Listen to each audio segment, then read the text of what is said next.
क्या आप जानते हैं, एक बार ऐसा भी हुआ जब महादेव सब कुछ जानते हुए भी कुछ नहीं बोले। जब विनाश सामने था, जब एक मासूम जीवन का अंत निश्चित था, फिर भी शिव ने समय को नहीं रोका। क्यों? इस रहस्य को अंत तक सुनिए। नमस्कार प्रिय शिव भक्तों, आज की कथा केवल कहानी नहीं, यह जीवन और मृत्यु के बीच महादेव का मौन निर्णय है। बहुत प्राचीन समय की बात है। एक नगर में एक अहंकारी राजा रहता था।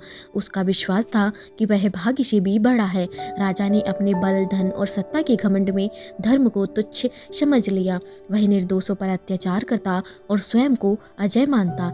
नगर के साधु संतों ने उसे समझाया, राजन, समय से बड़ा कोई नहीं होता। महादेव केवल न्याय करते हैं। पर राजा हंस पड़ा। एक दिन राजा के स्वप्न में महादेव प्रकट हुए। उनकी आंखों में करुणा थी, पर स्वर गंभीर। महादेव बोले, राजन, समय आ गया है, अपने कर्मों को सुधार लो। राजा जागा, पर उसने इसे भ्रम समझा। अगले दिन राजा का प्रिय घोड़ा मर गया, फिर राज्य में अकाल पड़ा, फिर पुत्र बीमार हो गया। यह सब संकेत थे, पर अहंकार ने उसकी आंखें बंद कर दी थीं। उसी नगर में एक गरीब शिव भक्त रहता था। वह प्रतिदिन शिवलिंग पर जल चढ़ाता और बस इतना कहता, हे महादेव, मुझे नहीं, सबको सद्बुद्धि देना। एक दिन शमयदेव स्वयं आए।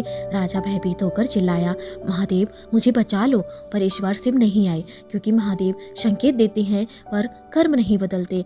राजा का अंत हुआ। उसी क्षण वह गरीब भक्त शिवलिंग के पास बैठा था। महादेव प्रकट हुए।